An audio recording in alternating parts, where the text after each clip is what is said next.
Hey everyone, this is Gina Hardin in the middle of the desert in Pahrump, Nevada. And this is my first YouTube Live. I've done Facebook Live, but when YouTube Live started, they only let the big channels go live, and they finally let us little guys. So anyway, imagine that you are walking through a parking lot, and a bunch of men jump you, throw you inside of a van, and drive off. And you think you've been kidnapped. And they take you around the block and take you out of that van and throw you into another car. And then you find out that you've been kidnapped by the FBI. Well, this is what happened to Micah McGuire. Micah McGuire has been held here. I'm outside the Nevada Southern Detention Center in Pahrump, Nevada, and he's been held in this detention center for 22 months. And you might want to ask why. Why? Because he saw a crowd of people, went to find out what was going on, and ended up at the Bundy Ranch in 2014. 2 years later, he was kidnapped by the FBI and told that he had conspired against his government. Now, some people have heard Micah's name, as he's one of the 19 men that was taken that day and accused of these crimes. But you may not know too much about him, because he hasn't done any big crime to be known for. And he was actually a Christian minister when this happened to him. And I've been to this detention center several times over the past few months and have gotten to meet most of the 19 political prisoners. And Micah was one that I hadn't had a chance to visit with yet. So I drove 5 hours from Los Angeles to come out here and meet him. And I'm so glad that I did, and I hope you will too. I hope you get to know him. And I want to tell you a little bit about him. He's been here for about 22 months, and during that time he's been studying the discovery in his case. And he said he's found out things that he wished he didn't know. he wishes he was still one of those just blind Americans who doesn't know how corrupt their government is.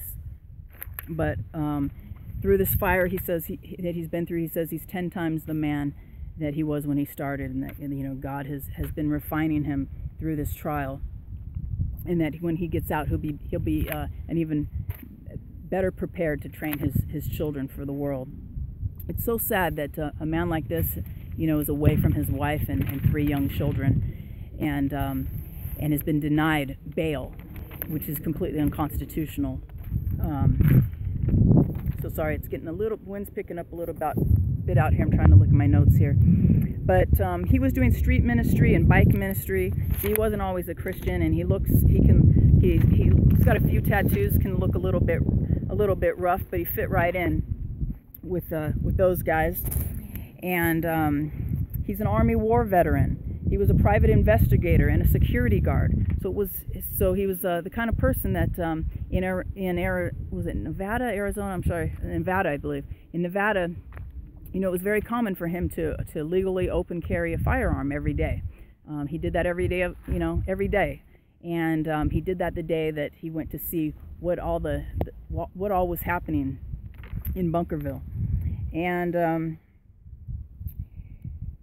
he through his bike ministry, he ended up becoming a Harley mechanic as well. So let me turn the page here. He is an author. I mean, he's such a great man. He has 3 books that he's written, and they're Christian books, and they've been circulating in the prison. And so it's been great that the prisoners there have gotten to read his books and find out more about the Lord Jesus. One of his books is called Stronger Christian Soldier. What's interesting is that the prison chaplain actually is not a Christian in this prison, and in fact he's got angry with Micah for trying to minister to the other prisoners and accused Micah of starting a cult. So that's what kind of chaplains we have in our prisons today. They're not trying to to give people the word and the life of God, and to encourage them to turn their lives around. They actually want to keep them down. He said that there's another prisoner inside who gets on the computer and makes tracks and passes them out. So that, I don't know what kind of ministry the chaplain is doing, but some of the inmates are doing their best. So I just had a wonderful time visiting with Micah, and he was telling me about some of his artwork. He's an amazing artist, and I'm hoping that some of the P3 supporters will, maybe I'd like to talk to his wife maybe and see if we can auction off some of his pictures to help with legal expenses and different things, maybe for commissary. So he's in the same pod as Jason Woods, who's another one of the Bunkerville defendants in the Bundy trial. While I was visiting with Micah, he was actually in the hole, and he's been in the hole for 16 days. Wait, no, let's see. He was sentenced to 20 days. He has 7 days to go. So 13 days he's been in the hole, and he said, that I asked, have you had that happen to you before? And he said, no, the only time he'd been in solitary was when they first arrived, when all of the Bundy defendants first arrived here. They were put there for 2 weeks, and the jail said, well, this is just for your own protection.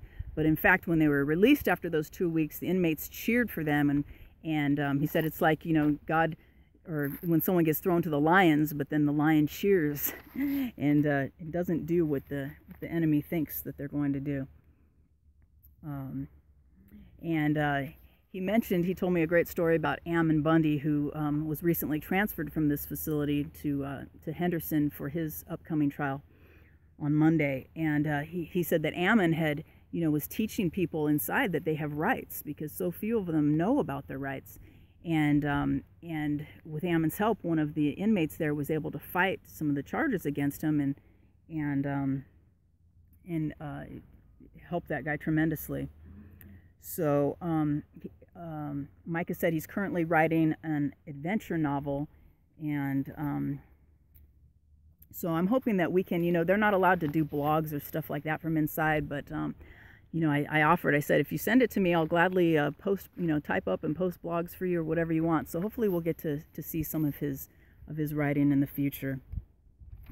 So he did receive a visit a couple weeks ago from Margaret Houston, but there's originally there were 19 defendants. There's 5 remaining who are still waiting their trial. They don't even have a court date yet, and so these are the last 5 now still waiting trial.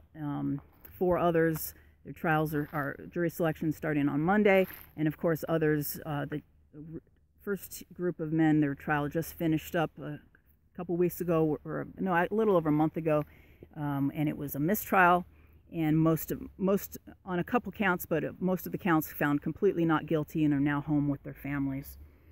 So after I finished up, they were allowed 1 visit per week for an hour. So after I finished my visit with Micah, I got to see Joel Shaughnessy, who I've got to visit with once before, and he's such a nice guy. He said that we were talking about just how outrageous it is that they've been denied pretrial release and have had to wait all this time for trial, that there is no more speedy trial. And he said, some of the people like Dave Bundy, his own sheriff of his own town offered to allow him to stay in his home, and the judge still denied it. And that really this decision was made before they ever went to the trial. He was out on pretrial release because of charges in Oregon, and in order to be in his home state, he had to prove that he had a job, and so he was being driven by, I don't know if it was a police officer, somebody like that, was driving him to get the proof of his job, and on their way to do that, they ended up taking a detour because of these charges in Bunkerville, and the guy was saying, oh, this will just be a formality. There's no way that they're going to hold you. You've already been granted pretrial release. And And then later, the guy came back, after the guy went in somewhere, came back and said, they've already decided that you will not be given pretrial release. And this was before he ever saw the judge. So, anyway, Joe said, you know, these guys, they've been in there a long time. They're struggling to stay positive and stay encouraged. So, you know, for Micah, Joe, who else is in there? Jason Woods, Mel and Dave Bundy, and they're all waiting for the next trial. Todd Engel is waiting on sentencing. So those 6 are still here in Pahrump, and they said, please send letters. He said he writes back to people who write him. And let me give you, if you're going to send a letter, Micah McGuire's number is 568-744-08, 568-744-08, and Joe O'Shaughnessy is 793-04065, 793-04065. So please send them letters. Also, if you could put money on their commissary, that'd be greatly appreciated. He said the food is so bad that he doesn't eat any of the food except occasionally some vegetables. He gets all of his food from the commissary, and you know, he eats canned tuna from there. And the commissary, he spends about $300 a month there, and his mother puts in usually about $150 a month, and she's an old woman that he was caring for before he was taken care, and so you know, that's quite a burden on his mother. So if you want to send commissary for Joe O'Shaughnessy, that would be great appreciated. Also, he said Jason Woods, McGuire, you know, they could use help with commissary as well.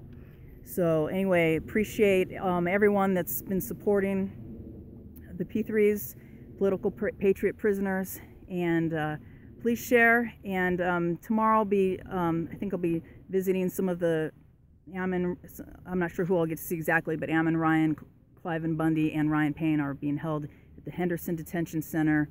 I'm not sure if Ammon is still in solitary or not, but we'll find out more tomorrow. So please share this, and join me on my next video right here where liberty grows.